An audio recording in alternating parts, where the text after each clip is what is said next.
आदाब, आप देख रहे हैं आज़ाद बोल इंडिया। मैं हूं आदिल खान आज़ाद। शुरुआत करते हैं बिग न्यूज़ की बिना हेडलाइंस के, क्योंकि हर खबर एक हेडलाइन है।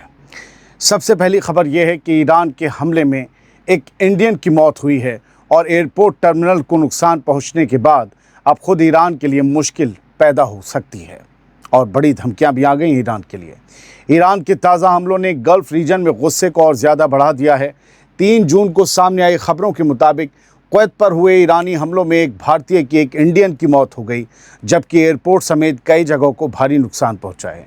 इंडियन की मौत का मतलब यह है कि आम शहरियों पर ही ईरान की मिसाइलें बरसी हैं, जो बात पहले कही गई थी।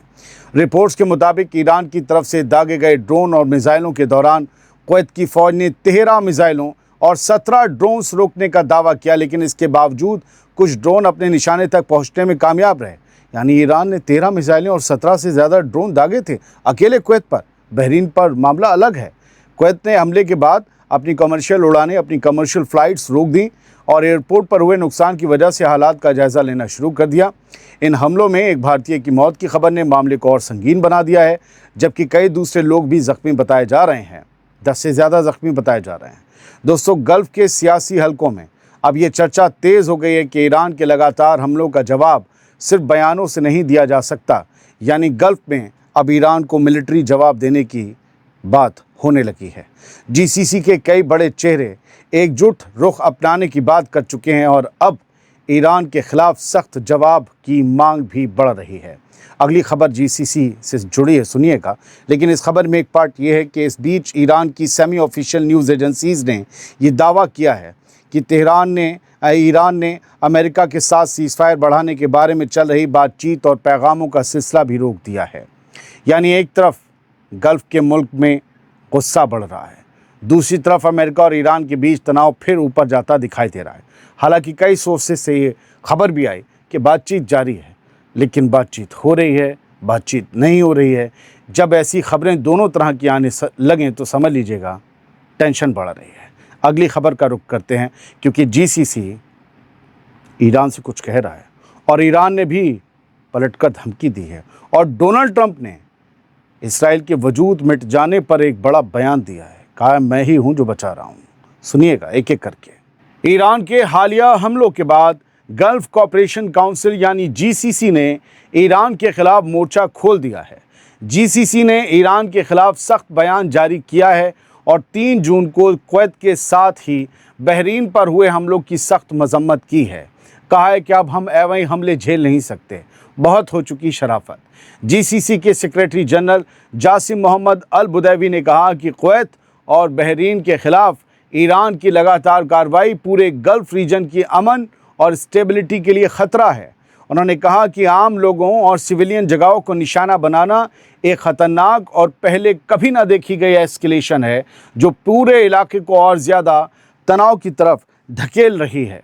जीसीसी के बयान में ये कहा गया है कि ईरान की ये कार्रवाई इंटरनेशनल कानूनों, यूएन चार्टर और दुनिया भर में माने जाने वाले उसूलों की खिलाफ वर्जी है। अल बुदैवी ने कहा कि ईरान की ये कार्रवाई दिखाती है कि तेहरान ऐसी पॉलिसी पर चल रहा है जिसे, यानी ईरानी निज़ाम इस पॉलिसी पर, एक ऐसी पॉलिसी पर चल रहा है जिसे गल्फ़ के मुल्क अपनी हिफाजत, अमन और आज़ादी के ख़िलाफ़ मानते हैं। उन्होंने ज़ोर देकर कहा कि बहरीन और कुवैत की हिफाजत पूरे जीसीसी की हिफाजत का हिस्सा है और गल्फ़ के तमाम मेंबर स्टेट्स, तमाम मेंबर मुल्क इस मामले में एकजुट होकर एक साथ खड़े हैं। जीसीसी ने कहा कि वो कुवैत और बहरीन की तरफ से अपनी हिफाजत के लिए उठाए गए हर कदम की पूरी हिमायत करते हैं और दोनों मुल्कों के साथ मजबूती से खड़े रहेंगे। यानी अगर कुवैत और बहरीन कोई जवाब देते हैं, फ़ौजी जवाब ईरान को, तो पूरा जीसीसी साथ है। ये बयान ऐसे वक्त में आया है जब अमेरिका और ईरान के बीच हमलों का सिलसिला फिर तेज़ हो चुका है और उसके असर अब पूरे गल्फ़ रीजन में दिखाई देने लगे हैं। यानी अब टकराव सिर्फ अमेरिका और ईरान तक महदूद नहीं रहा, बल्कि गल्फ़ के मुल्क भी खुलकर अपनी पोजीशन सामने लाने लगे हैं। ये वही गल्फ़ के मुल्क हैं जो 40 दिन तक चली जंग में खामोश बैठे रहे। उन्होंने ईरान के हमले का एक भी जवाब नहीं दिया, लेकिन अब आवाज़ उठने लगी है कि कब तक खामोश बैठा जाएगा। हमारी खामोशी पर तो गज़ा के दौरान भी सवाल उठ रहे थे, अब तो बोलना होगा। अब तो खुद हम पर हमले हो रहे हैं, अब तो फ़लस्तीन पर हमलों की बात नहीं है। आगे बढ़ते हैं। ईरान ने तमाम अरब मुल्कों को बड़ी वार्निंग दे दी है और ये वार्निंग बता रही है कि अगर जंग का दायरा और बढ़ा तो इस बार मामला सिर्फ अमेरिका, ईरान और इसराइल तक महदूद नहीं रहेगा, बल्कि गल्फ के अरब मुल्क भी सीधे इस टकराव का हिस्सा बन सकते हैं। दोस्तों, जीसीसी की तरफ से ईरान के खिलाफ सख्त बयान आने के बाद अब ईरान ने भी ऐसा जवाब दिया है जिसे गौर से सुनने की ज़रूरत है।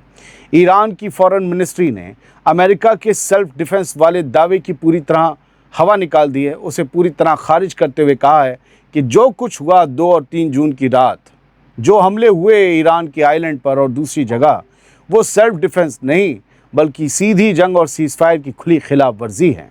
लेकिन सबसे अहम बात ये रही कि ईरान ने सिर्फ अमेरिका का नाम नहीं लिया, ईरान ने कुवैत और बहरीन का नाम लेकर भी नाराज़गी जताई और पूरे रीजन के मुल्कों को पैगाम दिया कि देख लो क्या हुआ इनका, इन्होंने अपनी ज़मीन हम पर हमला करने के लिए दी। और फिर ईरान ने कहा कि रीजन का कोई भी मुल्क अगर अमेरिका को अपनी ज़मीन, अपना एयरबेस या फ़ौजी ठिकाने इस्तेमाल करने देगा तो उसी ठिकाने को जवाबी हमले का निशाना बनाया जाएगा।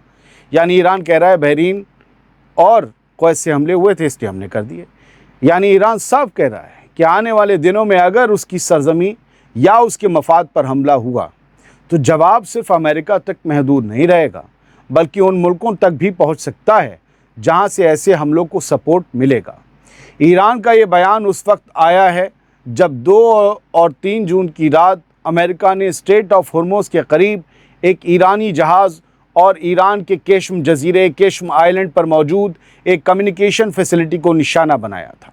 इसके बाद IRGC ने 3 जून की सहर में जवाबी कार्रवाई का दावा करते हुए कहा कि उसने रीजन में मौजूद अमरीकी ठिकानों पर हमले किए और अमेरिका को पैगाम दिया कि अगला जवाब इससे कहीं ज़्यादा सख्त हो सकता है। दोस्तों, गल्फ़ के अरब मुल्क पहले ही ईरान के हालिया हमलों पर गुस्से का इजहार कर चुके हैं। ऐसे में ईरान का ये बयान साफ दिखाता है कि अगर हालात और बिगड़े तो मिडिल ईस्ट में जंग के मोर्चे बढ़ सकते हैं और कई अरब मुल्क भी सीधे इस टकराव में खिंच सकते हैं और वो भी ईरान पर हमले कर सकते हैं। कुछ भी हो सकता है। क्या अरब मुल्क ईरान के खिलाफ इकट्ठा होकर कोई बड़ा कदम उठाने की तैयारी कर रहे हैं? ये सवाल और ये नई खबर इसलिए आपके सामने लाया हूँ क्योंकि कुवैत और बहरीन पर हुए हमलों के बाद गल्फ़ के मुल्कों से लगातार सख्त बयानात सामने आ रहे हैं। 3 जून को UAE के प्रेसिडेंट के diplomatic adviser doctor Anwar Mohammed Gargash ने कहा कि गल्फ़ कोऑपरेशन काउंसिल यानी GCC को ईरान की बार बार की जा रही कार्रवाई के ख़िलाफ़ एक मजबूत और एकजुट रुख अपनाना चाहिए। यानी UAE GCC से कह रहा है कि अब ईरान पर एक्शन लो। उन्होंने कहा कि GCC के तमाम मुल्कों की हिफाजत और उनके मफाद एक दूसरे से जुड़े हुए हैं और उन्हें अलग अलग नहीं देखा जा सकता। गरगाश ने ज़ोर देकर कहा कि गल्फ़ के मुल्कों को रीजन में बढ़ते हुए ख़तरों का मिलकर सामना करना होगा और किसी एक मुल्क को अकेला नहीं छोड़ा जाना चाहिए। हमला एक पर हो तो मिलकर जवाब दो। UAE के गरगाश ने यह भी कहा कि किसी मेंबर स्टेट पर, GCC के किसी मेंबर मुल्क पर हमला या दबाव सिर्फ उसी मुल्क का मसला नहीं होता बल्कि पूरे GCC का मसला बन जाता है। दोस्तों, ये बयान ऐसे वक्त में आया है जब GCC पहले ही कुवैत और बहरीन पर हुए हमलों की मजम्मत कर चुका है और गल्फ़ के कई बड़े चेहरे लगातार एकजुट होने की बात कर रहे हैं। यानी अब 3 जून को गल्फ़ के अंदर ये सोच मजबूत होती दिखाई दे रही है कि रीजन के किसी भी मुल्क को अकेले हालात का सामना नहीं करना चाहिए। अब सवाल ये है कि क्या ये सिर्फ सियासी बयानात हैं या फिर आने वाले दिनों में GCC के मुल्क ईरान के ख़िलाफ़ किसी मुश्तरका पॉलिसी, किसी जॉइंट पॉलिसी, किसी जॉइंट एक्शन या बड़े कदम पर इत्तेफाक करते हुए दिखाई देंगे तो हम देखेंगे और आपको बताएंगे। अब सुनिए डोनाल्ड ट्रंप का वो बयान जो बेंजामिन नेतन्याहू समेत तमाम इसराइलियों को चौंका गया है और शायद आपको कुछ और कर गया होगा। सुनिए, डोनाल्ड ट्रंप ने एक बार फिर एक ऐसा बयान दिया है जिसने अमेरिका और इसराइल के रिश्तों पर नई बहस छेड़ दी है। ट्रंप अब खुलकर कह रहे हैं कि अगर मैं नहीं होता तो आज इसराइल का कोई वजूद नहीं होता, यानी इसराइल ख़त्म हो गया होता, मिट गया होता। और कौन करता? ईरान। 3 जून को सामने आए एक इंटरव्यू में ट्रंप से पूछा गया کہ کیا نیتن نے انہیں ایران کے خلاف جنگ شروع کرنے کے لیے راضی کیا تھا، بھڑکایا تھا یا ان پر اثر ڈالا تھا؟ اس پر ٹرمپ نے جواب دیا، اس نے مجھے استعمال کیا۔ اگر جنگ شروع کرنے کا کسی کا فیصلہ تھا تو وہ میرا تھا، میں ہی تھا جس نے اس کی شروعات کی۔ ٹرمپ نے یہ بات چوڑا ہو کے کہی۔ ٹرمپ نے کہا کہ میں نے یہ قدم اس لیے اٹھایا کیونکہ ایران کو نیوکلیئر ہتھیار حاصل کرنے کی اجازت نہیں دی جا سکتی، یعنی لگ رہا تھا ایران ہتھیار بنا لے گا۔ ٹرمپ نے اپنے سیاسی مخالفین پر، اپوزیشن پر بھی طنز کستے ہوئے کہا کہ جو لوگ انہیں جنگ، ڈیل یا بات چیت کو لے کر نصیحتیں دے رہے ہیں انہیں خود نہیں پتا کہ وہ کیا کر رہے ہیں۔ ٹرمپ نے کہا کہ ایران کے نیوکلیئر پروگرام کو لے کر ان کی فکر آج کی نہیں ہے بلکہ ان کے پہلے دور صدارت، ان کے پہلے دور حکومت سے چلی آ رہی ہے، جب انہوں نے 2015 کے نیوکلیئر سمجھوتے سے امریکہ کو باہر نکال لیا تھا۔ اس کے بعد ٹرمپ نے وہ بات کہی جس نے سب سے زیادہ سرخیاں بٹوریں۔ ٹرمپ نے کہا اگر میں نہ ہوتا تو آج وہ بھی نہ ہوتی، اگر میں نہ ہوتا تو آج اسرائیل کا کوئی وجود نہ ہوتا۔ یعنی ٹرمپ کا دعویٰ ہے کہ مڈل ایسٹ میں اسرائیل جس جگہ پر آج کھڑا ہے اس میں امریکہ سے زیادہ ان کا اپنا کردار ہے۔ وہ بھی نہ ہوتی کا مطلب اسرائیلی حکومت نہ ہوتی یا اسرائیل جیسی کنٹری نہ ہوتی۔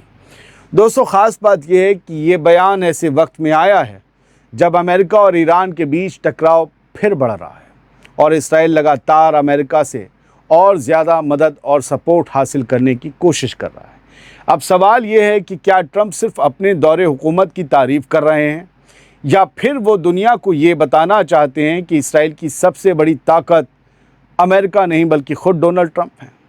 وہ جو بھی بتانا چاہتے ہوں لیکن یہ نہیں بتانا چاہ رہے ہیں کہ ایران سجا دیتا، بہت مارتا میزائلیں، اور پوری طرح تو تباہ نہیں ہوتا، کوئی نہیں ہوتا، ایران نہیں تباہ ہوا اتنے بھاری ہتھیاروں کے بعد ان لوگوں کے، لیکن اچھا خاصا ڈیمیج ضرور پہنچا دیتا۔ یہ ٹرمپ چھپا گئے، ہم نے بتا دیا۔